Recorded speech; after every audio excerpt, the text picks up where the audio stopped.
Welcome back to my channel Computer Talk, and today my topic will be history of computer.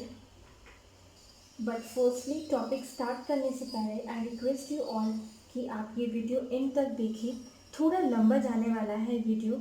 I know कि history generally सबको bore लगता है, but मैंने इसे interesting बनाने के लिए इमेजेस लगाया है ताकि जब मैं टॉपिक्स को डील करूँ तो आप इमेजेस को देख के ये बोल सकते हैं या गेस कर सकते हैं कि पहले की मशीन्स या डिवाइसेस कैसे थी और कैसे वर्क करते थे। सो शैल वी स्टार्ट। या हिस्ट्री ऑफ इलेक्ट्रॉनिक्स ने कभी हिस्ट्री कंप्यूटर्स और इलेक्ट्रॉनिक्स ने अभी के सोसाइटी में एक बहुत ही इम्पॉर्टेंट रोल प्ले किया है, जहां इसने कम्युनिकेशन से लेकर मेडिसिन, वहीं साइंस और टेक्नोलॉजी तक सभी में अपना इम्पैक्ट बखूबी किया हुआ है। जहां कंप्यूटर को एक मॉडर्न इन्वेंशन के तौर पर देखा जाता है, जिसमें कि इलेक्ट्रॉनिक्स कंप्यूटर का यूज़ हुआ है इलेक्ट्रिकल डिवाइसेस के साथ। वहीं लेकिन अगर पहला कंप्यूटर डिवाइस की बात की जाए तो ज़रूर से इसका आंसर एंशिएंट एबेकस ही होने वाला है। एनालॉग कंप्यूटर को करीब 1000 ईयर से यूज़ किया जा रहा है हमारे कंप्यूटर डिवाइसेस के तौर पर। वहीं एंशिएंट ग्रीक्स और रोमन्स ने सबसे popular Antikythera Antikythera, and spelling is Antikythera.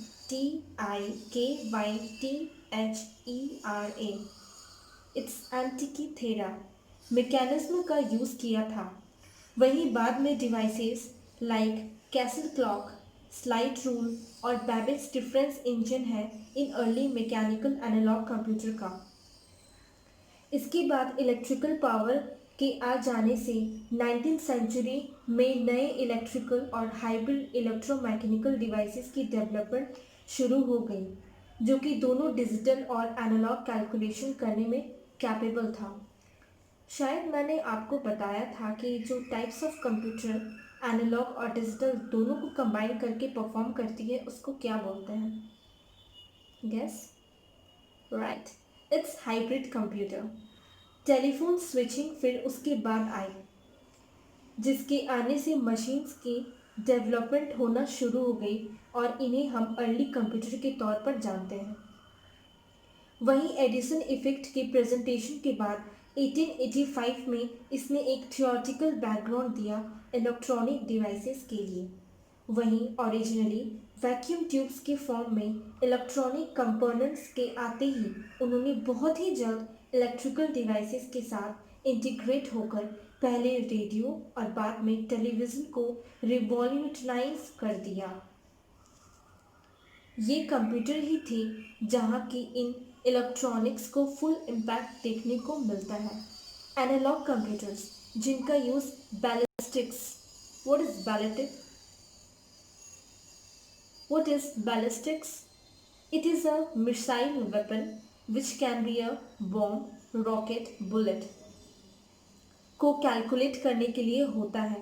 वो बहुत ही क्रूशल हो गए वर्ल्ड वॉर 2 के आउटकम के लिए, और यही रीजनेबल है और यही रीज़न से ही कलोसिस, it's कलोसिस, COLOSSUS, Colossus or ENIAC, ENIAC, which stands for Electronic Numerical Integrator or Computer। दो अर्लीस्ट इलेक्ट्रॉनिक डिजिटल कंप्यूटर को डेवलप किया गया था वॉर के टाइम में ही। सॉलिड स्टेट इलेक्ट्रॉनिक्स के इन्वेंशन के साथ ट्रांजिस्टर और फिर बाद में अल्टीमेटली इंटीग्रेटेड सर्किट IC के आने से कंप्यूटर अब ज़्यादा स्मॉल, कॉम्पैक्ट, पोर्टेबल और यहाँ तक कि अफोर्डेबल बन गए हैं। क्या आपको पता है कंप्यूटर का हिस्ट्री कितना पुराना है? इसको जानने से पहले हम लोग को नंबर्स के बारे में जानना पड़ेगा। बड़े नंबर को कैसे टैकल और सॉल्व किया जाता था। स्मॉल नंबर और डिजिट्स को तो हम इजली हाथों का यूज़ करके सॉल्व कर सकते हैं, लेकिन जब बिग नंबर और डिजिट की आती है तब ऐसे में उन्हें काफ़ी दिक्कत आई और उन्होंने नई सिस्टम को लॉन्च किया या वी कैन से डेवलप किया। सॉल्व करने की इस प्रोसेस में बहुत से सिस्टम्स को न्यूमरेशन का यूज़ किया जाता है, like Greek system of numeration, Roman system of numeration और इंडियन सिस्टम ऑफ न्यूमरेशन। इनमें से सबसे ज़्यादा और यूनिवर्सली जिसे माना गया है वो इंडियन सिस्टम ऑफ न्यूमरेशन। ये बेस्ट है modern decimal system of numeration की, जो कि हम जानते हैं कि कंप्यूटर डेसिमल सिस्टम को समझ नहीं सकती है और इसलिए ये बाइनरी सिस्टम ऑफ न्यूमरेशन का यूज़ करती है प्रोसेसिंग के लिए।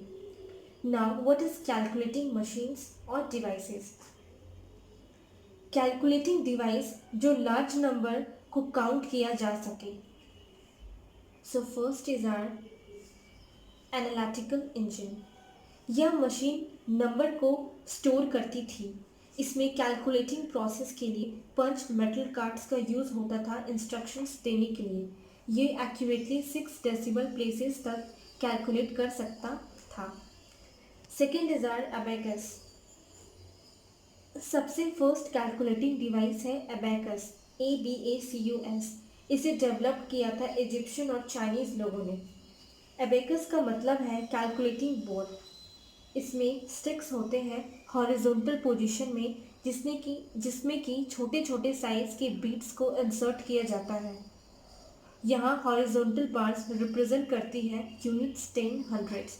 You can see on the picture there is a horizontal bar and उसके अंदर आप देख सकते हैं हॉरिजॉन्टल बार के अंदर छोटे छोटे बीट्स है, colourful beads, yellow, blue, green, red. So that's our abacus. Third is our slide rule. English mathematician Edmund Günter ने इस स्लाइड रूल को डेवलप किया था। यह मशीन बड़ी आसानी से बहुत से ऑपरेशन परफॉर्म कर सकती है, like addition, subtraction, multiplication and division. इसे 16th सेंचुरी में पूरे यूरोप में बहुत ज़्यादा यूज़ में लाया गया था। So that is our slide rule. Fourth is our Napier bones. इसे डेवलप किया था English mathematician John Napier in 1617 AD। ये एक ऐसी मैकेनिकल डिवाइस है जिसे कि मल्टीप्लिकेशन के पर्पज से बनाया गया था। You can see on the picture Napier bones. या fifth is are castle clocks. I hope कि मैंने कैसल क्लॉक के बारे में आपको बताया है।